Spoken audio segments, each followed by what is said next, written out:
It's been crazy, but I wanted to get in touch with all of you this week for another Dollar Store Teacher Challenge.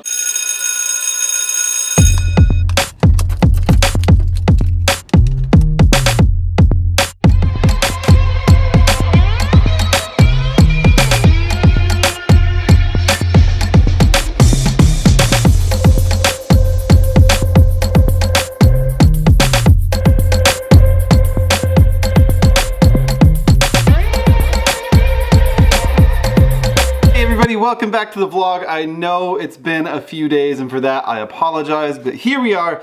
It's been crazy. As I mentioned on Monday, my schedule has filled up with projects besides the vlog and the blog and podcasts and presentations and other things I'm working on that you'll hear about soon. It's been crazy, but I wanted to get in touch with all of you this week for another Dollar Store Teacher Challenge. It's not on Tuesday, but it is on Thursday this week, and here's what we're going to talk about. So this week we're talking about one of my favorite board games that I've used in, well, kind of a board game, I guess, that I've used in my classroom for years. And you've all played this before with your students, I'm sure. And I've adapted this board game or this game to work with my students on letters, numbers, all kinds of different things. I've done that for years. Then a couple friends of mine, one, my son's teacher, and two, my friend Allie, who teaches high school actually, posted some pictures online of how they adapted this for their classroom. And I thought, you know what? Why not make an episode about it to get more teachers on board with this? Because I've used it, they've used it, and now we want all of you to use it. So the game we're talking about is the classic game of Jenga, but in the Dollar Tree form. That's right. You can find many, they call it tumbling towers, mini Jenga games at Dollar Tree for $1. $1. So I bought 3 of these, and I'm gonna make them for Trisha's classroom since I don't have a classroom right now. But I've done these in my own classroom, and the way I've done these is I've written on the side of the blocks with a fine tip Sharpie, and I've just simply written letters and numbers. And the students know that before they can pull a block out of the tumbling tower, they have to say the letter or the number to be able to do so. All right, so adding that little educational bit to a game that they absolutely love to play. The cool part about this game is they're not really concerned about winning and losing. They just want to see as a team if they can keep stacking it up, right?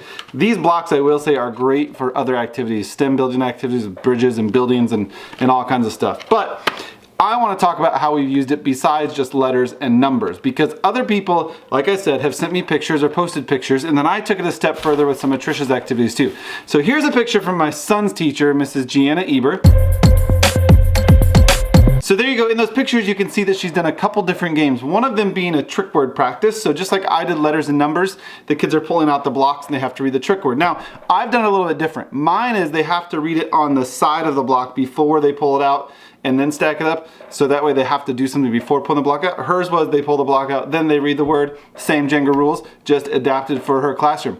Perfect. In the second picture that she posted, you can see she also made a math one.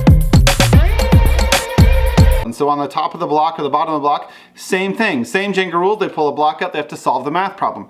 Great ideas, a way to differentiate this game to work with multiple standards in your classroom. So Mrs. Eber, Gianna, thank you, and I'm so glad that my son gets to play that in your classroom. Perfect. And then my friend Allie posted in our Facebook group, Ask, Share, Teach, and you can join that group if you want to. Just search Ask, Share, Teach on Facebook. It's a Facebook group for all educators of all levels to share ideas. Awesome group. Make sure you join it, do that. Anyway, she posted this picture. And that picture you can see she was doing a review game. So she put labels on the things. Instead of writing on there with a Sharpie, she put actual labels on the Jenga pieces. They had to answer the review question before they could keep the block or place the block on top. Same Jenga rules, just differentiated for her high school students, which I thought was wonderful. I love to see learning through play happening at all different grade levels. That's awesome, great job. Now let's get to the one that I made for Trisha's classroom. So I've got 2 here that we're gonna do something with, and that's where this week's challenge comes in, because we'll get to that in a second. The one I did make for her classroom looks like this. So what I did is I took problems. Well, I asked Trisha, I said, what are some math things you guys are working on? She said, one thing they're really focusing on right now is nailing down and really mastering the skill of single digit addition. So I thought, you know what, why not work on this a step farther than just actually writing it on the big part of the block? So we added a new rule to Jenga. They don't get to pull the piece unless they can answer the math problem. Now to do this, we've ranged these math problems from very, very simple to a little bit more difficult single digit addition, but they're all things that she's noticed her students needing to work on or just needing some more practice with.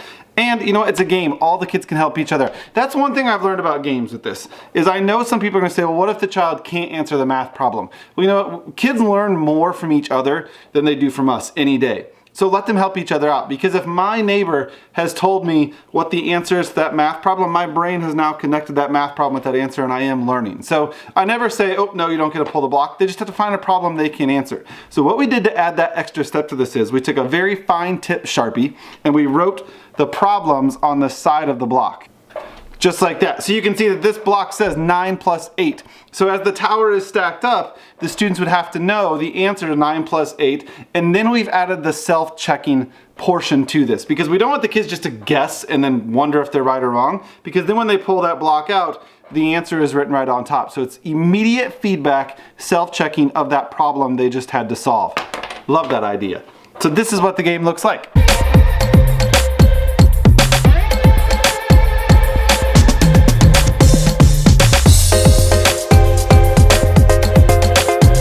So there you go, that's what the game looks like all stacked up. Again, the problems are on the side, the numbers on the top. Just a very easy way to take a game that you probably already play with your students. If not, now you can, and adapt it for however you need to. I absolutely love this game, and the fact that it's $1 at Dollar Tree is the best. Now my daughter last night said to us, she said, Dad, why don't you use different color markers? We have lots of Sharpies, use different ones. And Trisha said, no, use the same color on this set, then we can make the same game on another set in a different color, the same game on another set in a different color, and for a very cheap cost, you could have all your students playing this review game and having fun doing it.